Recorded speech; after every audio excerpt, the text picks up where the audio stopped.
Cameo Hanlon, Pandas Basketball and UAB President, thank you so much for joining us here today. You're obviously with us to recognize an award that you've received. So normally the Green and Gold Outstanding Contributor Award, it's handed out at our Green and Gold Awards. Obviously with everything going on, given all our circumstances, we've had to go a different approach. So we're recognizing our student athletes for their achievements in a different way this year. So thanks for joining us for this call. Congratulations on the award, Cameo. Thank you very much, Brad. Yeah, my pleasure to be here. Of course, I think we'd all want to be up on the stage at Green and Gold and surrounded by all the other student athletes, but this is the next best thing if you ask me. Agreed. So we'll talk about Pandas basketball a little bit later on. But let's start for UAB. For those of you that don't know, it's the University Athletic Board. It's a student athlete driven group that deals with initiatives on campus, involved in the community, get together on a weekly basis to discuss initiatives and campaigns.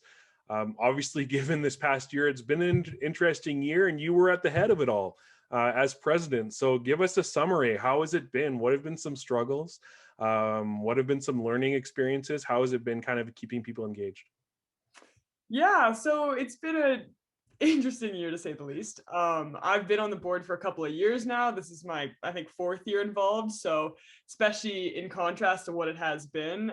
So I think sort of our main goal when we got together as a board this year was how can we keep athletes engaged to some degree without absolutely flooding them with online activities and kind of contributing to that online burnout that we've all been sort of feeling. And we kind of decided, well, we've been making really good progress the last few years. Like we feel like we're closer as a varsity community than we've ever been. Teams are really connecting with one another. Events are super well attended. How can we basically maintain that level of kind of involvement with each other and excitement to be together and connection to one another, just so we can almost placehold it so when we do come back, that can continue and can grow from there. So kind of was had to thread the needle a bit. We met on a bi-weekly basis because normally we'd meet every week, but there honestly just wasn't quite enough to talk about. And again, we want to respect people's time and especially time on Zoom. So we just tried to get together as many events that we could that would get people engaging with one another, but weren't necessarily a huge time commitment. So we did a lot of contests. We did a lot of team challenges. So some examples of that, we did pumpkin carving contests where people can do it on their own time, but it's something to do and then submit and kind of have a contest-esque thing so people can at least be engaging with one another. We did some virtual runs, virtual walkathons, teams competing against one another. We kind of structured the entire year to have really big prizes at the end. So I think we've got a flat screen TV, speaker, etc., so that teams had kind of a tangible goal like, okay, the more that they get involved and the more that they do these things, the more points that they get kind of in our point system, and then kind of had that little incentive there. So kind of ended up being the gist of it on the kind of athlete involvement with each other. And then on the flip side, a big emphasis was for us to continue to contribute to the community as much as we could, because that's one of UAB's biggest mandates and kind of biggest mission when we do operate. So it was basically trying to keep up our old initiatives like Stollery visits and gym class heroes and reading week and things like that, that were obviously not possible in their normal form this year. So just making sure we kept up all those connections with our community partners. We were able to do almost all of them, of course, in virtual form, but I think our athletes were just as present in the community this year as they were in past years, which is a huge win. So it's kind of the UAB in a nutshell this year. And I guess another one of the big aspects that kind of came out of UEB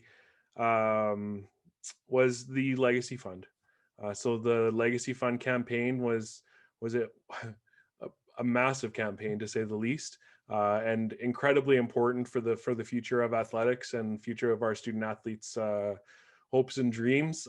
Talk a little bit about your involvement in that Legacy Fund campaign.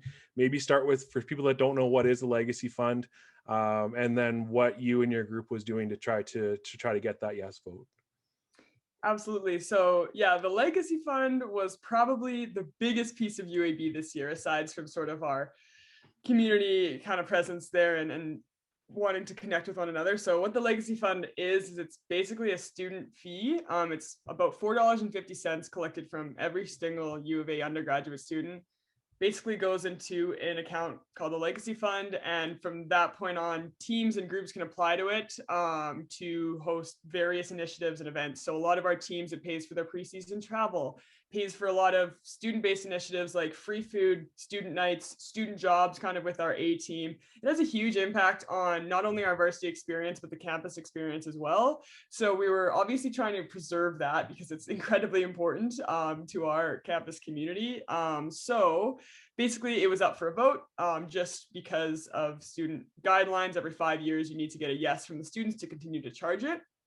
And yeah, so we were tasked with putting together a campaign and it took part in the Students' Union election. So alongside all of the other candidates that were running for things like president and VP external and things like that. So a lot of speeches, a lot of campaigning, a lot of work in general. We started this back in, I think, June was when we started meeting about it because we knew this was coming down the pipes. We knew this year was going to be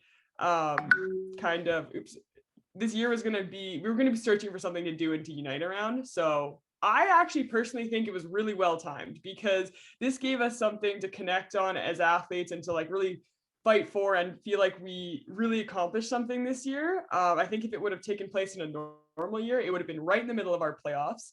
Our commitment level to it would have been significantly less just based on a time crunch. And I'm not sure what the outcome would have been. I mean, I hope it still would have been positive, but it's hard to say. So that's kind of the gist of it all. And what that looked like from a UAB perspective is I was sort of heading it as president, and I recruited our board. So our 10 executives were sort of our core campaign team. And then we recruited some other students who weren't student athletes, as well as just student athletes from various teams, anyone who wanted to be a part of it. We needed a wide range of strengths. We needed everyone from graphic designers to translators, forums teams, kind of speech writers. Like we needed one of everyone, right? So we ended up having a campaign team of about 30 people, all working together, which was awesome because I think at the beginning of the year, I thought it was just going to be the president's job, and I don't know how that would have gone. I don't think very well. So team was awesome. And then, yeah, we just basically figured out a strategy, kind of a direction we wanted to go, the main points we wanted to focus on, got everyone on the same page, and then started generating all of our content messaging, endorsements, contacting different student groups around campus, things like that to basically support us publicly and get a lot of word out. Because I think our biggest battle was student athletes. It was a no-brainer. We were going to vote yes. We knew that this was incredibly important to us, but it was all of the other students that didn't necessarily know about the benefits the Legacy Fund was providing, not only to them, but to our varsity teams and our school spirit. That was kind of that really key education piece. So yeah, that was kind of the process. The team did a fantastic job. Like I was just so thrilled with what everyone did. Our campaign was really, really strong, and we ended up winning by 64%. We got 64% of the vote, which in a year where there was no sports and there was almost nothing tangible they could see the Legacy Fund was doing for them at this time was pretty crazy. So yeah, that was kind of that in a condensed form. I could have talked about that for days. I think really what it comes down to, just listening, that so much has gone on in the past year, especially in your role as UAB president. And it really is, you look at past presidents over the last couple of years, and you look at the challenges that they've had to try to be a success and try to make a positive outcome on the student athletes.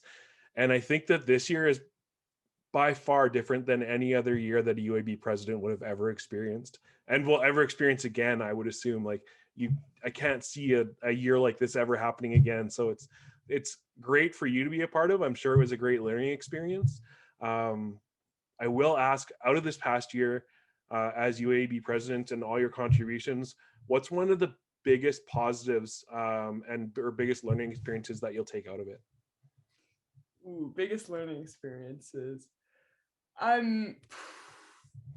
I think just the Legacy Fund experience in general, it put me sort of into the realm of student politics, which I was super, super unfamiliar with and quite uncomfortable with at the beginning, I'll be honest. But I was really lucky. The Students' Union executive was they were so supportive of our campaign and of me, and they met with me almost like weekly kind of throughout the first semester and was like, hey, this is what you need to know, this is who you need to talk to, this is what you need to sell kind of as your platform, and they were super helpful. So kind of expanding my presence into that realm of the U of A was a crazy learning curve and really, really neat, because if it wasn't for this, I probably never would have found myself over there. And yeah, so that was huge for me, and really cool. And I think it was really beneficial for athletics because, and just our student athlete community, because we were able to form a pretty strong connection with them and start having some conversations like, hey, like there's a lot of potential for us as a student body to be connecting around games, to be like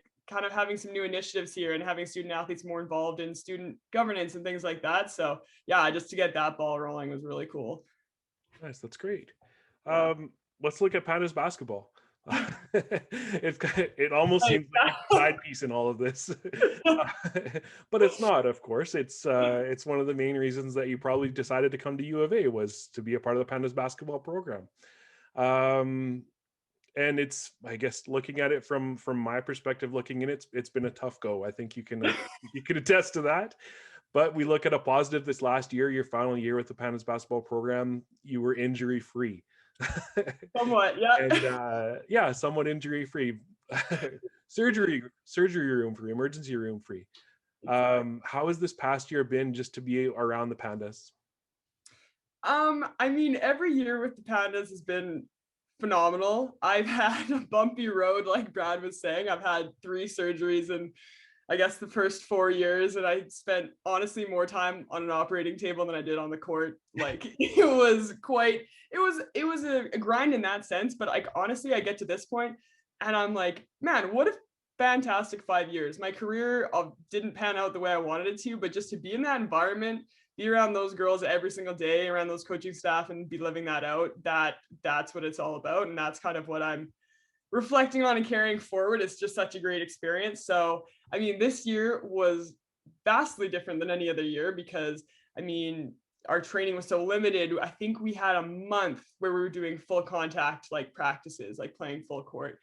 Aside from that, it was working up that, like kind of doing no contact with COVID regulations and getting us all back in shape. And then kind of new restrictions would come in, and then we'd be just shooting again or out of the gym. So it's been a really interesting year trying to get traction on the court, but having that support system throughout this pandemic and all the challenges has been huge for me, and I think huge for most student athletes. So yeah, that's something that I really took away from it. I guess I would have had my last practice the other day now that the restrictions have changed, and that was an emotional one for me because like I said, it's been the best experience imaginable despite the injuries and whatever. So but yeah, this year was different, but at the end of the day, those things that are make Pandas basketball what it is were still present, right? The girls and the family and the culture. So Yeah. at the end of the day, it was still great. Well, I know from I'll speak on behalf of everyone in athletics. It's been a pleasure to have you around for the last number of years, especially this last year, seeing you almost every day in the office and around campus. And we really do appreciate all the work that you've put in, and you truly do define what it means to be a Panda. So thank you very much, Cameo. Thank you, Brad. Thank you.